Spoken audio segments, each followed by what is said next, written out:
Hello les investisseurs, j'espère que vous allez bien et je vous retrouve dans ce nouvel épisode pour parler de l'entreprise Dassault Systèmes qui continue de baisser en bourse. On approche des moins 60% depuis les points hauts. La dernière fois qu'on en avait parlé, c'était en septembre. Et l'entreprise, depuis, elle a fait encore globalement un moins 10, 12%. Et je voulais revenir dessus, mais sous un autre format. Et souvent le dimanche, j'aime bien faire des formats un petit peu innovants, donc on va tester un truc ensemble aujourd'hui. Et donc, l'objectif, ça va être de revenir sur ce que j'avais dit il y a 2 mois. On va re-regarder les chiffres, mais surtout dans cette vidéo, je veux revenir avec vous sur du qualitatif. Parce que j'ai énormément parlé de tout ce qui se passe sur ces entreprises dans les logiciels avec, l'IA en ce moment. J'ai beaucoup réfléchi au sujet et je voudrais un petit peu vous partager ma réflexion. On repassera aussi bien évidemment sur, la valorisation qu'on avait fait, dans, l'ancienne vidéo. J'essaierai de déterminer avec vous un prix, qui serait intéressant à payer si on a validé, le qualitatif, dont on va parler aussi bien évidemment. On va retravailler sur un fichier de projection. Donc voilà, une vidéo assez complète, tout simplement parce que, ben, je réfléchis beaucoup à ces dossiers. Je voulais reparler de la Systèmes parce qu'elle continue, à, corriger. Et aussi pour information, pour les membres programmés de la communauté, on a un live, ben, juste après cette vidéo, au moment où je poste la vidéo YouTube 9 h ce matin en France, donc n'hésitez pas à vous, connecter. Les discussions ouvertes, on parlera aussi, bah, des actions en ce moment du portefeuille et cetera. Et pour ceux qui veulent nous rejoindre, dans le programme notamment, sachez que j'ai rouvert, les inscriptions pour, Black Friday pour, globalement, bah, quelques jours parce que j'ai besoin de beaucoup de temps pour, être présent dans la communauté et évidemment, il y a accès à la communauté avec le programme, répondre aux personnes, aussi les appels individuels et cetera donc voilà, c'est ouvert en promotion jusqu'à la fin de la semaine pour ceux que ça intéresse et dedans, bah, vous avez accès à tous les modules de formation, ma méthode d'investissement, tous mes fichiers, aussi à la communauté avec, les vidéos, hors de YouTube, en plus de YouTube, revue de portefeuille, alerte d'achat et de vente et cetera et évidemment, comme d'habitude, c'est un cas de conseil en investissement. Je vous partage mes chiffres, ma vision des choses, mais chacun prendra ses propres décisions. On attaque.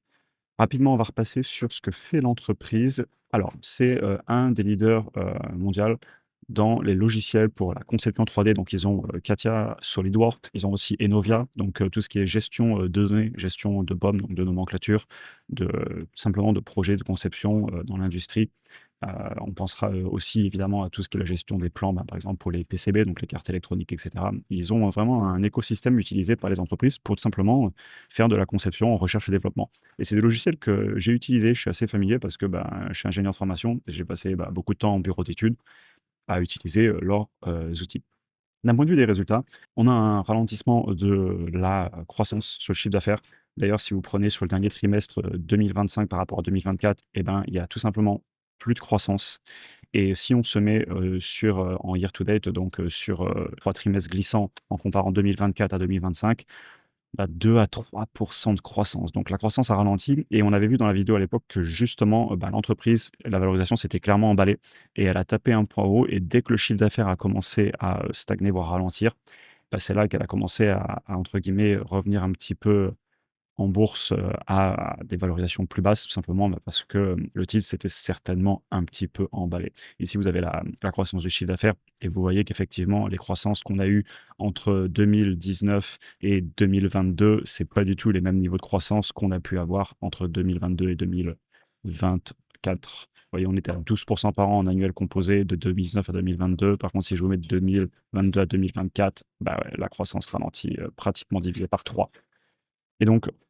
il y avait certainement eu un emballement au niveau des valorisations. On le disait, dans l'autre vidéo, on les avait regardées ensemble. Je vais vous les remontrer si je les retrouve et voilà. Vous voyez, les valos qui s'étaient vraiment emballés en 2021 et aujourd'hui, on revient sur des prix qui sont vraiment pas loin d'être intéressants parce que justement, on avait fait une valo et on en reparle après, mais on est en train de revenir sur des niveaux, qui, si on arrive à valider qualitatif, commencent à être beaucoup moins chers. Je voulais reparler du coup rapidement avant tout, du qualitatif et surtout de la R&D parce que alors, il y a du selling general administrative, donc évidemment, il y a des forces de vente, marketing et cetera pour aller vendre les logiciels. Mais cette entreprise, elle est en train de réaccélérer la R&D et j'ai envie de dire déjà oui, oui et oui, s'il vous plaît et c'est là que je veux revenir avec vous sur, un point dont on discutait, dans le school sur, l'IA et comment elle va pouvoir impacter ces entreprises.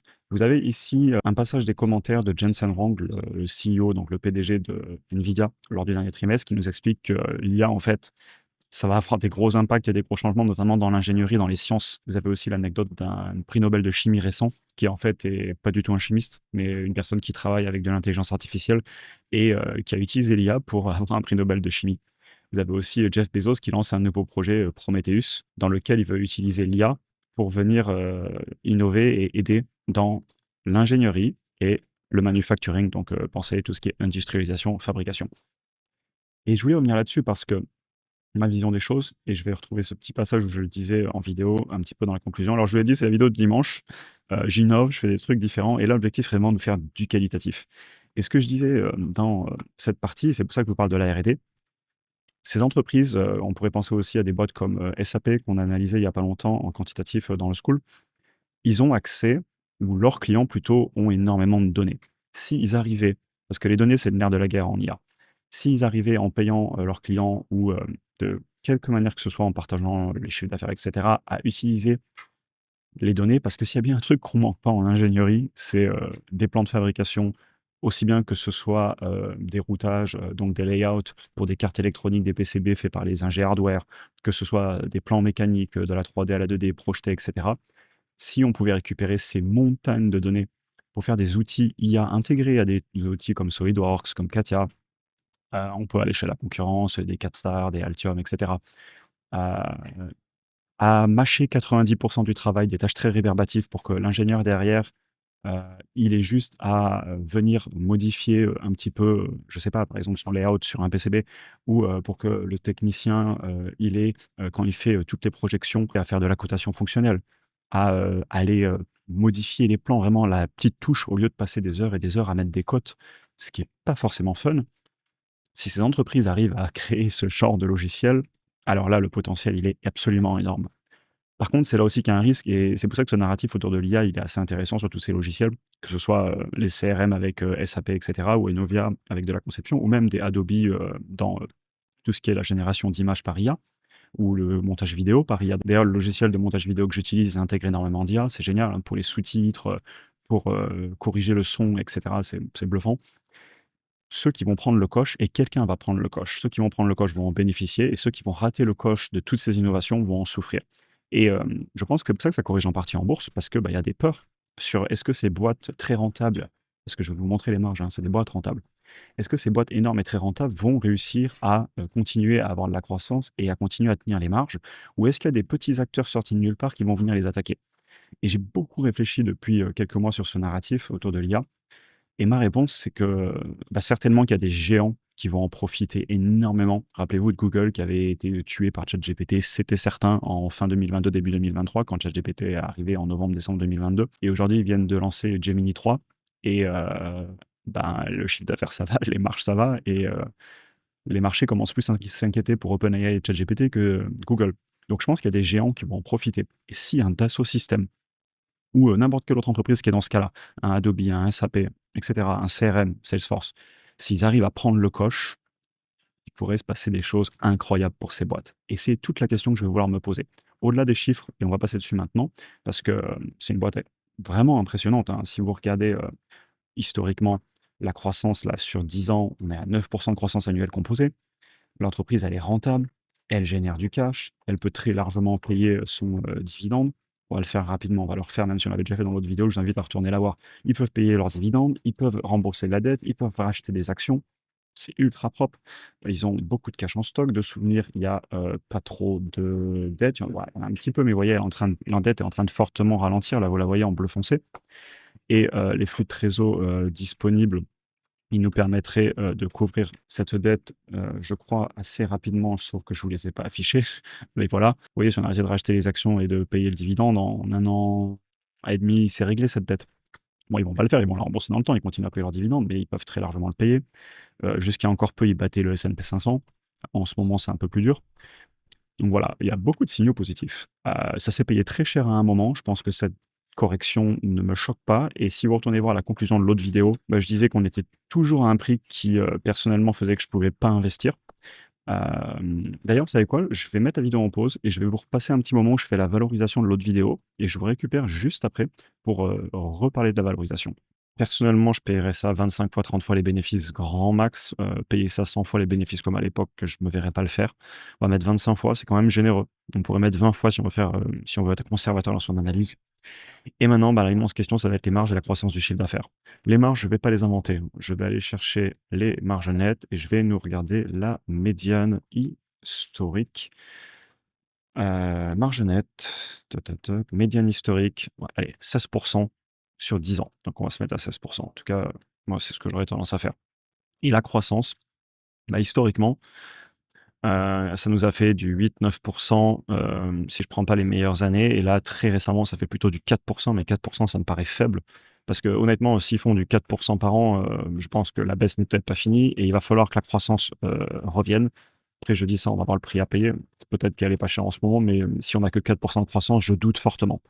On va mettre 4 de partout, mais ça me paraît trop peu, ouais. Si je mets 4 de partout, bah oui, ça nous fait un prix à payer aujourd'hui à moins de 15 € et l'entreprise cote à 26. Mais les analystes nous voient avec beaucoup plus de croissance. Vous voyez, les analystes nous mettent fin 2030 à 9 milliards de chiffre d'affaires, donc vous voyez que j'y suis pas, hein. Si je nous mets 6 de croissance, on n'y est toujours pas. 8. Ouais, plutôt de l'ordre de 7, peut-être 6 puis 8. Ouais, c'est ça. Donc les analyses voient que la croissance reviendrait sur le futur et ça me ferait 9 milliards de chiffre d'affaires en 2030. Après, est-ce qu'il faut mettre ces chiffres de croissance? Chacun se fera ses propres opinions, sa propre analyse qualitative. C'est vraiment propre à chacun. Mais vous voyez que de suite, ça nous met sur un prix à payer à 17 €, ce qui est toujours très bas. Ils nous disent combien, les analystes? Ils nous mettent à 37 € à payer aujourd'hui. Mais attendez, c'est... Oula, je vais pas couper la vidéo, là, c'est bizarre. Je vais vous faire la réaction en direct. Ils nous mettent un bénéfice par action à combien? Ou 2 € de... OK, 2 € de bénéfice par action. Ça nous fait des marges à combien, ça? 27? 30? Waouh! Ou alors ils nous mettent plus de rachat d'actions. Ils nous mettraient peut-être, genre, 2 de rachat d'actions et des marges à 27, 26, 25. OK, les analystes sont très, très, très, très, très, très, très optimistes. OK, tant mieux pour eux. Je m'amuserai surtout pas à mettre ça. Heu Personnellement, je mettrais les médianes historiques, ou alors il faudrait vraiment qu'ils aient une capacité à fixer les prix absolument phénoménale, avec une révolution sur leur logiciel, avec une énorme implantation de l'IA et une demande, énorme. Ça me paraît beaucoup, sachant que le mieux qu'ils ont fait historiquement sur les marges nettes, on va aller le chercher ensemble. Je vais me mettre les net margins. Les points hauts qu'ils nous ont fait historiquement, c'est 19. Donc je vais nous mettre 19 pour être généreux. Ça nous fait toujours un prix à payer dans les 20 €, hein. Et elle cote à combien? J'ai oublié. Elle cote à 26. Elle cote toujours, un peu haut à mon goût. OK, bon, vous savez quoi? Je vous aurais fait plein de variations, donc ça vous donnera un petit peu différentes idées. Chacun fera ses propres, projections, sa propre analyse. Je mets la vidéo en pause. Du coup, je vous ai passé ce petit extrait et j'ai repensé un petit peu aux projections et cetera. J'ai rajouté un peu de marge de sécurité parce que, bah, cette question autour, du qualitatif, sur l'IA, pour moi, ça amène un risque supplémentaire. J'ai globalement, toujours un prix à payer. À l'époque, à 26, j'achetais pas. Aujourd'hui, à 23, je trouve que c'est toujours, peut-être un peu cher, mais encore une fois, c'est ma façon d'investir, voilà, j'aime bien être prudent et je pense que j'ai mis, des précisions qui sont pas si négatives que ça. J'ai pas mis beaucoup de croissance cette année, bah, parce qu'en fait, c'est la réalité, il y en a pas beaucoup de croissance, on l'a bien vu. Sur le dernier trimestre, c'est même en zéro si on compare de trimestre à trimestre sur une année. Après, j'ai mis une accélération de la croissance, j'ai maintenu des bonnes marges, un peu de rachat d'actions et je fais toujours, payer le marché 25 fois ça, les bénéfices dans le futur, ce qui est pas négligeable, hein. Donc je pense que, voilà, on va aller à ma conclusion et la valorisation, elle est toujours un peu haute à mon goût, mais surtout, c'est ce que je vous dis ici, regardez. Ça va dépendre du retour de la croissance pour moi et la correction a eu clairement lieu parce que le chiffre d'affaires, bah, il ralentit. C'est-à-dire que là, c'est pas que du narratif. Vous avez vu les chiffres, je vous les ai montrés au début de la vidéo en trimestriel et en 9 mois glissants et même en annuel. Je vous l'ai montré en faisant varier, de 2019 à 2022, de 2022 à 2024. En fait, ça ralentit. Après, c'est une belle entreprise qui est rentable, qui a, pas un monopole, mais qui fait partie d'un duopole ou d'un triopole, selon si vous regardez les logiciels de mécanique, les logiciels de gestion de données et cetera. Bref, c'est une très belle boîte. Il faut qu'ils adoptent ces outils d'IA parce qu'ils ont de la donnée, de la donnée, de la donnée, c'est le nerf de la guerre et je fais pas partie de ces gens qui disent que l'IA, c'est, quelque chose qui va, changer le monde, qu'on va tous perdre notre travail demain.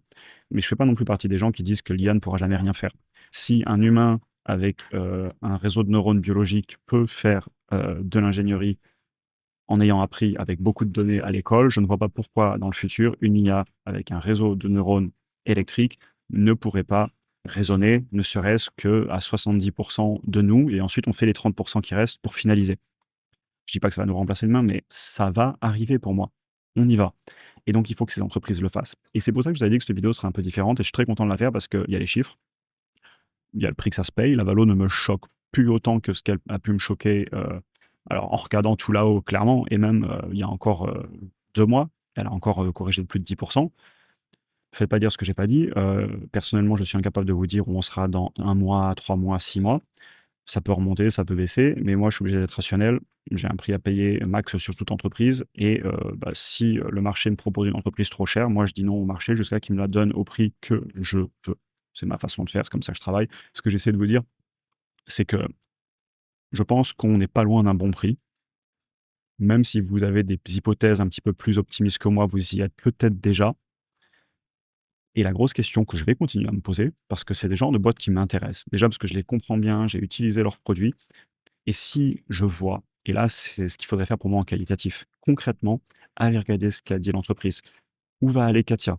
Où va aller SolidWorks? Où va aller Novia?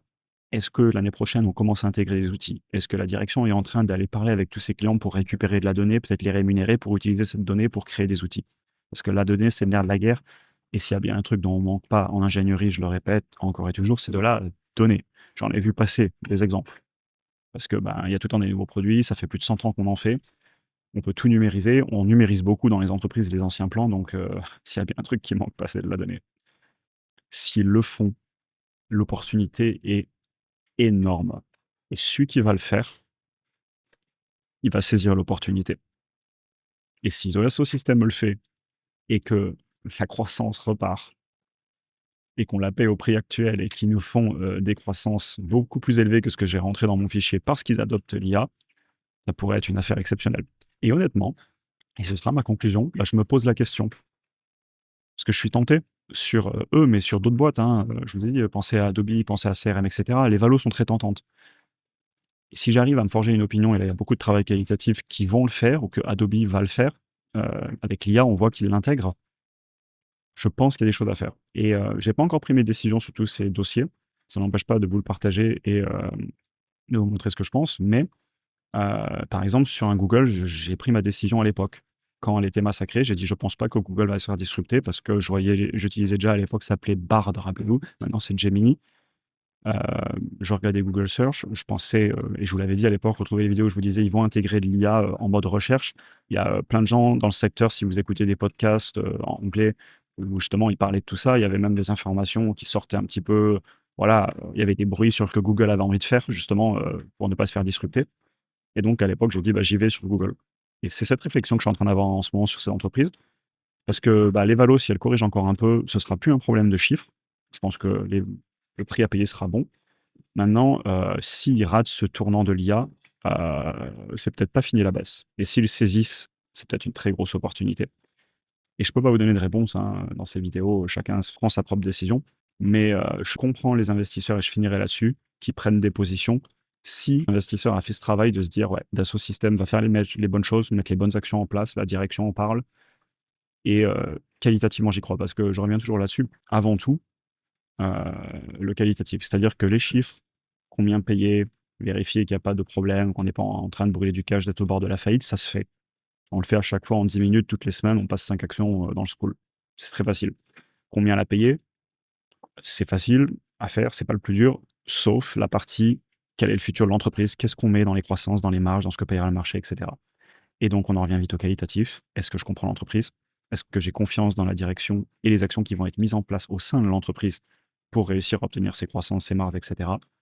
Et c'est du qualitatif. Et donc, est-ce que je vais dormir sur mes 2 oreilles? Est-ce que je comprends l'entreprise, et cetera? Et honnêtement, je vois beaucoup de choses qui me plaisent et je finirai la vidéo là-dessus. J'ai pas encore décidé d'acheter ce système ou Adobe ou et cetera. Sachez que je les surveille et comme j'ai pu prendre du Google à l'époque parce que je pensais que les peurs étaient exagérées, le jour où je viens à penser que les peurs sont exagérées et le jour où le prix, s'il baisse encore, arrive à un moment où je me dis: «Je pense qu'il y a assez d'asymétrie pour que je rentre dessus, que le potentiel de retour sur investissement vaut le coup que j'investisse dessus par rapport à la valorisation massacrée», bah, je serais tout à fait capable d'y aller. J'espère que cette vidéo vous aura intéressé. C'était très différent parce que j'ai parlé beaucoup de justement de comment le business pourrait remonter la pente et ce qui doit saisir à mon avis. Je vous partage mon opinion. Et puis on a aussi au final fait, pas mal de chiffres. Regardez, la valo et cetera. On en a fini pour aujourd'hui. J'espère que la vidéo vous aura intéressé. N'hésitez pas à me dire ce que vous avez pensé de ce type de vidéo. Je vous retrouve dans l'espace membre pour le live, tout à l'heure pour, tous les membres. Pour ceux qui veulent nous rejoindre, les liens en description et je vous souhaite une excellente journée à tous.